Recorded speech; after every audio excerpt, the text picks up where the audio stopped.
그래서 이제 내적인 기전을, 그러니까 우리 실제로 내부에서는 마치 현미경으로 우리 안에 있는 세포의 어떤 미토콘드리아 뭐 이런 거 다 보듯이 이 내부의 기전을 우리는 알 수 있게 돼요. 예를 들면 우리가 내가 이 손을 들어야지 하면 그냥 마음 챙김, 현재 집중은 내 의도가 있어서 이게 들리구나 이렇게 보는데, 이것의 세밀한 어떤 이 궁극적 어떤 실제 차원에서 일어난 일을 이제 그때 볼 수 있게 돼요. 그게 뭐냐 하면은 내가 이 손을 들어야지 하는 마음을 내잖아요. 그러면 이 물질은 네 가지로부터 생겨요, 사실은. 우리는 이제 이 먹는 음식만 물질을 만드는 줄 알잖아요. 그게 아니에요. 업에서 생긴 물질이 있어요. 우리 과거 생에 업에서 이 물질을 계속 만들어내요. 그래서 그 업이 다 우린 죽는 거예요. 우리 몸에 굉장히 중요한 기관들은 다 이 업에서 만들어내요. 뭐 눈에서 보는 기능을 하는 게 눈 감각 물질이에요. 눈, 귀, 코, 혀, 몸 감각 물질이 다 이 업이 계속 만들어내는 물질이에요. 하여튼 업에서 만든 물질이 있고요. 두 번째는 우리 마음이 물질을 만들어내요. 마음이 내가 이걸 들어야지 하면 그 마음에서 이 심장토대 이쪽에서 물질이 나서 이동하면 딱 이동한 순간에 요 바람의 요소가 추가돼서 이렇게 탁 움직이는 거예요. 이게 말하는 것도 마찬가지예요. 그걸 이제 수행할 때 그걸 이제 보게 돼요. 그래서 마음에서 만든 물질이 있어요. 그 다음에 음식물이 또 만든 물질이 있어요. 나머지 하나가 뭐냐면 물질 자체가 분열해요, 이렇게. 예를 들어서 한번 생각해 봐요. 지금 여기에 쇠가 하나 있고 빵이 있다 칩시다. 그럼 이거를 지혜의 눈을 얻어서 보면 이거 이났다 사라져요. 그렇지만 이건 존재하잖아요. 이건 계속 분열하면서 이래 존재하는 거예요. 근데 쇠가 오래 존재하겠습니까? 빵이 오래 존재하겠습니까? 쇠가 오래 존재해요. 분열한 힘이 강하기 때문에. 이건 약해요. 그래서 좀 이야기 들어도 그럴듯하지 않습니까? 다 이래 보면 다 합리적이에요. 이렇게 궁극적으로 본 것으로 볼 때 현상을 더 잘 설명할 수 있어요. 그래서 실제로 우리가 저 경우는 이제 처음에 현재에 집중하고 분명한 알을 얻는 수행을 몇 년 먼저 했어요. 2003년부터 해서 몇 년간을 그 수행을 먼저 했어요. 그러다 이제 거기에 한계를 느껴서 이제 이 수행을 하면서 똑같은 현상에 대해서 보게 된 거죠. 옛날에는 내가 이 손을 들어야지 마음을 내면 탁 들리더라고요. 그런데 이제 이번에는 내가 들어야지 마음을 내니까 마음에서 만든 물질이 나와서 쫙 이동하는 게 보여요. 그래서 이게 탁 이렇게 들리는 거예요. 그래서 사실은 여러분들이 다른 사람의 마음을 아는 것은 굉장히 중요해요. 근데 다른 사람 마음은 알기 힘들어요. 근데 이 다른 사람이 말을 하잖아요. 그러면 마음이 움직여야 말이 나오는 거예요, 사실은. 예를 들어서 내가 말해야지 하면 마음에서 만든 물질이 나와서 성대를 탁 쳐요. 치는데 이 땅 성분 있잖아요. 마음에서 만든 물질 중에 땅 성분이 성대에 있는 땅 성분하고 탁 해서 소리가 탁 나는 거예요.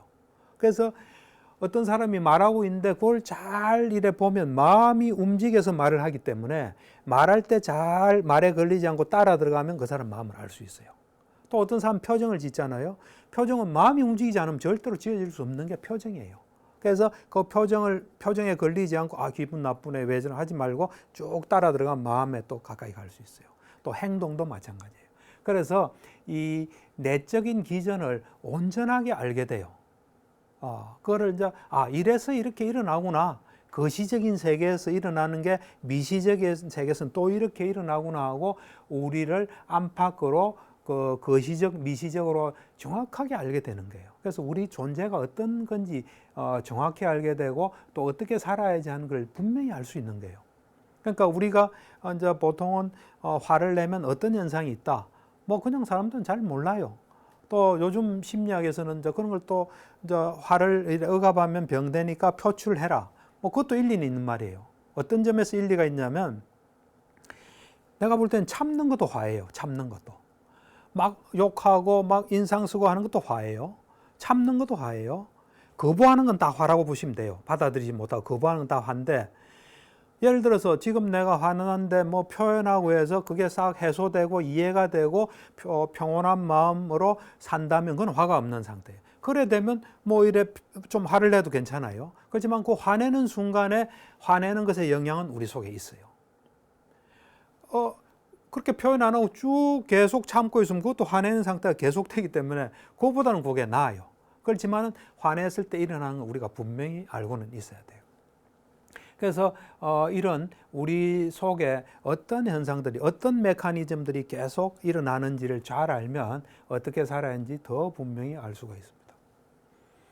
그래서 이제 우리를 이루는 궁극적인 물질들을 좀 이야기하면, 이건 너무 이해하지 마시고 그냥 이런 게 있구나, 그냥 이렇게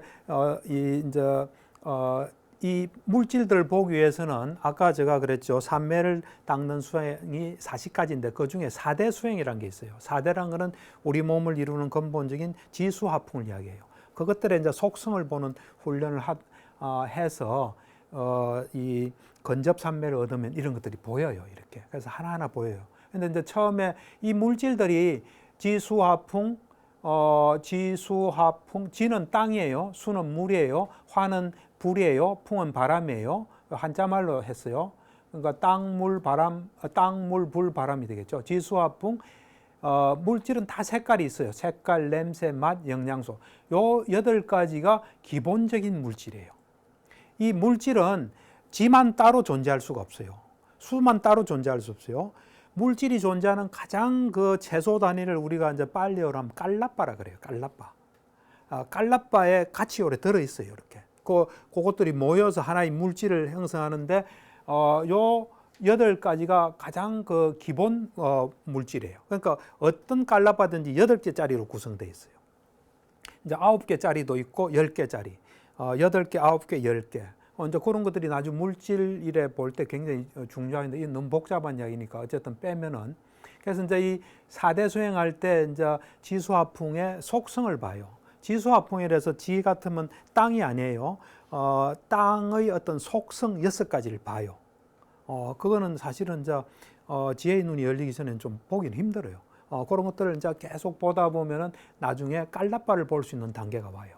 깔라빠를 볼 때 이제 공간이라는 이 공간에 깔라빠들이 이제 다른 깔라빠하고 구분이 되어 있을 거 아니에요. 그거는 뭔가 이 어떤 이 서로 분리된 공간 표시가 있기 때문에 분리되는 거예요. 그때 공간에 집중하다 보면은 이 하나하나의 깔라빠 덩어리를 이렇게 볼 수가 있어요. 그럴 때 이제 그 속에 있는 이런 물질들을 하나하나 감별해요. 이렇게 하는데 보면 지수화풍, 색깔, 냄새, 맛, 영양소, 소리. 이 소리도 구체적인 물질의 하나예요. 그 다음에 이제 눈에 보는 기능하는 눈 감각 물질, 귀 감각, 코 감각, 혀 감각, 몸 감각 물질이 있고, 이제 그 마음의 문인 심장 토대가 있고, 남자는 남성 물질이 있어요. 그러니까 수행하게 되면 내 같은 경우는 남성 물질을 볼 수가 있어요. 여성이 수행하면 여성 물질을 볼 수 있겠죠. 이제 생명 기능을 하는 생명 기능. 이것들이 이제 구체적인 물질 18가지예요. 그러니까 사실은 우리가 이 손이 존재하는 게 아니라, 이제 관습적으로 볼 때는 손이 있겠죠. 그렇지만 이것을 이제 궁극적인 어떤 실제로 보면 요 18가지가 때로는 뭐 8개짜리, 9개짜리, 10개짜리 이래 있는 겁니다. 그리고 앞에 이제 구체적인 물질을 딱 보면 그게 탁탁 일어났다 사라져요, 사실은. 그러니까 이제 물질 보는 단계부터 위파사나 수행은 일어나고 있어요. 그렇지만 나중에 이제 따로 그 보는 것만 이제 충실한 또 위파사나 수행을 해요. 그 다음에 이제 이 궁극적 물질의 추상적인 물질이 10가지가 있어요. 이제 이거는 뭐냐면 구체적인 물질이 이루는 어떤 물질 현상을 또 따로 이렇게 10가지로 해놨어요. 그래서 이제 처음에 우리가 제가 수행을 해서 이런 걸 보기 전에도 아비담마라는 불교의 그 아주 법에 대한 철저한 그 공부가 있습니다. 그 아비담마 할 때, 요 보면 몸암시, 이거는 그 전문 용인데, 하여튼 움직이는 게 몸암시라 보면 돼요. 그래서 그때 몸암시가 물질에서 왜 움직이는 게 물질일까 잘 이해를 못했어요. 이 말암시란 건 우리가 말하는 거예요. 근데 이제 이 수행을 해보니까 몸이 움직이려면 물질이 없으면 절대로 이루어지지 않기 때문에 이걸 물질로 넣을 수밖에 없었구나 하는 이해를 하게 됐어요. 그 다음 이제 허공도 아까 공간이에요. 공간도 사실은 뭐 공간이란 게 이제 우리가 구분된다 해서 했지만 이것도 그냥 그 추상적 물질을 넣을 수 있어요. 그 다음 이제 물질의 가벼움, 이거는 뭐냐면 그 아까 지수화풍했죠. 땅이 이제 그 6가지 속성이 있어요. 그 중에 하나가 가벼움이에요. 그 가벼운 것이 많으면 물질이 가볍게 느껴지는 거예요. 어떤 사람은 무거운 게 많으면 무겁게 느껴지겠죠. 그 다음에 이제 물질의 부드러움, 그 다음에 가볍고 부드러움은 뭘 할 수 있는 적합한 상태가 돼요. 그걸 이제 물질의 적합함이라고 그래요. 이제 이거 그다음 생성이란 것은 최초로 우리가 이제 삶이란 거는 과거 생에 이어서 이번 생에 있는 거예요, 사실은. 이제 이건 좀 복잡한 이야기인데 그때 최초로 생기는 물질을 우리는 생성이라 그래요. 그 다음부터 이제 또 물질이 생기면 상속이라 그러고 쇠퇴란 것은 물질이 머무는 거예요. 그러다가 물질이 없어지는 걸 무상함이라 그래요. 그래서 이런 추상적인 물질 10가지가 또 있어요. 그 다음에 이제 궁극적인 정신. 그러니까 궁극적 실제란 거는 궁극적인 물질과 궁극적인 정신으로 돼 있어요. 그래서 이제 궁극적인 정신은 뭐냐면은 우리 정신은 하여튼 살아있는 사람은 언제나 정신이 있는 거예요. 그래서 정신은 두 종류가 있어요. 인식을 벗어난 정신이 있고 인식하는 정신이 있어요. 그래서 인식을 벗어난 정신은 우리가 이제 자면서 의식이 없고 꿈도 안 꾸는 그런 상태에서는 이제 그 인식을 벗어난 정신이에요. 그에 비해서 이제 요 정신인식 과정, 인식하는 정신은 정신인식 과정이에요. 우리가 이 오문이라 그래요. 아니비설신. 그러니까 요 문을 통해서 뭘 볼 수 있잖아요. 그래서 감각의 문이라고 해서 문이라 그래요. 그래서 이제 안문, 이문, 비문, 설문, 신문 이건 이제 한자 말이죠. 이 아니비설신, 눈, 귀, 코, 혀, 몸에서 일어나는 인식 작용을 우리는 오문인식 과정이라 그래요. 보통은 이제 오문인식 과정은 자극이 아주 미약하지 않는 경우에는 다 의문인식 과정까지 연결돼요. 그래서 오문인식 과정이 있고 그 다음 의문인식이 일어나요. 그렇지 않고 오문인식 과정 없이 의문인식 과정만 일어나는 경우도 있어요. 예를 들면 내가 누워서 어제 있었던 일 딱 생각하면 그때 의문인식 과정이 일어나요. 그래서 요 정신인식 과정은 이제 궁극적 정신으로 보면 예를 들면 우리는 뭘 볼 때 보거나 이러잖아요. 근데 삼매를 얻어서 보면 볼 때 예를 들어서 내가 저걸 봐야 하자는 의식이 딱 가잖아요. 그럼 그걸 안문전향이라 그래요. 이 안문, 이 눈이라는 문으로 딱 향하는 거예요. 딱 주의가 집중되네요. 그러면 순식간에 안식이라는 게 생겨요. 안식. 그 다음에 받아들임이라는 마음이 생기고, 그 다음에 조사, 결정, 속행이라는 마음이 7번 일어나요. 이 이제 속행일 때 유익한 마음과 해로운 마음이 이제 구별이 돼요. 그 다음에 이제 뭐 덕록이라는 게 2번 있기도 하고 없기도 하고, 그 다음에 방황가라는데 이제 빠졌다가, 방황가가 이제 그 인식을 벗어난 정신, 잠시 빠졌다가 그 다음에 의문전향, 또 속행이 또 7번 일어나요. 그래서 뭐 이제 귀에서 일어나면 이문전향, 그 다음에 이식, 받아들임, 조사, 결정, 속행 7번 뭐 이래 쭉 일어나겠죠, 그죠? 이제 이렇게 우리가 이제 실제로 보면은 그냥 우리는 단순히 보고 있구나 하지만 그때 쫙 일어나는 거예요. 그런 것들이 막 반복해서 일어나요. 한 세트만 일어나는 게 아니에요. 이 정신은 그러니까 눈 깜빡할 사이에 10만 번 일어난다 보시면 돼요. 10만 번. 눈 깜빡할 사이에. 그러니까 엄청난 현상이 우리가 모르는 사이에 일어나요. 그래서 이제 각각의 이 오문 인식 과정 각각이 하나의 정신이에요. 요 정신이 났다 사라지고 요 정신이 났다 사라지고 이렇게 쭉 되는데 그 하나하나의 정신은 마음과 마음부수로 이루어져 있어요.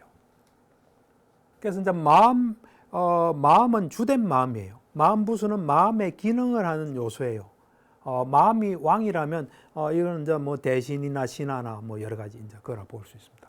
그래서 이제 마음은 이래 보면은 이제 유익한 마음이 있고 해로운 마음이 있어요. 우리는 순간순간 마음이 일어났다 사라져요. 그러니까 우리 이 불교 수행은 마음에 대한 수행이에요. 그래서 언제나 우리는 수행을 할 수 있어요. 수행이란 건 유익한 마음이 일어나도록 하는 거예요. 내가 청소할 때도 마음이 일어나요. 그때 유익한 마음이 일어나도록 해야 돼요. 내가 어떤 기분 나쁜 사람하고 같이 있어요. 그때도 마음이 일어나요. 그때 유익한 마음이 일어나도록 해야 돼요. 해로운 마음이 일어나면 우리한테 좋지 않아요. 그래서 이제 유익한 마음은 어떨 때 일어나냐면 뭐 두 가지 경우예요. 이 탐욕이나 성냄, 어리석음 요 없는 마음이 둘이나 셋 있을 때나 현명한 주의가 있을 때 유익한 마음이 나요. 이 현명한 주의란 건 뭐냐? 뭘 볼 때, 들을 때, 또 뭐 맛볼 때나 접촉할 때, 또 정신으로 어떤 걸 생각할 때, 접촉할 때, 만약 그것이 그 대상이 궁극적인 물질이면 궁극적인 물질로 아는 거예요. 아까 그 18가지 이야기했죠. 18가지 또 10가지를 이야기했죠. 그 다음에 궁극적 정신이면 궁극적 정신으로 딱 보는 거예요. 좀 심한 경우 내가 화가 났구나 이러면 궁극적 정신으로 본 건 아니에요.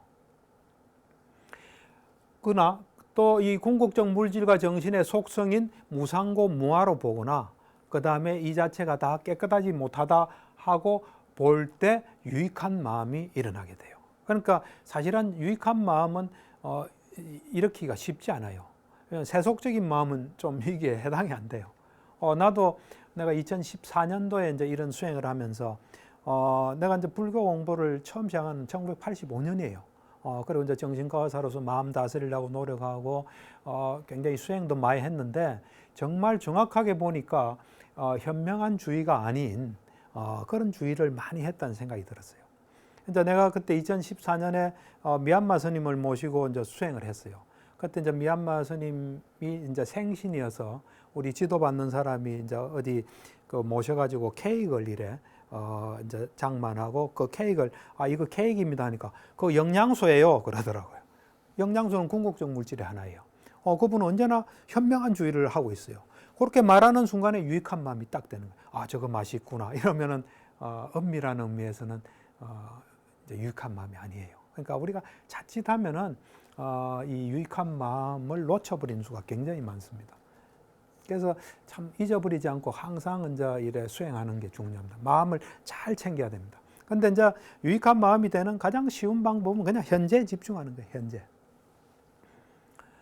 그다음 이제 해로운 마음은 어떤 거냐면 탐욕이나 성냄이나 어리석음이 있는 마음, 이게 해로운 마음이에요. 그러니까 우리가 남을 위해서 화 안 내는 게 아니에요. 내 자신을 위해서 화를 안 내는 게 중요해요.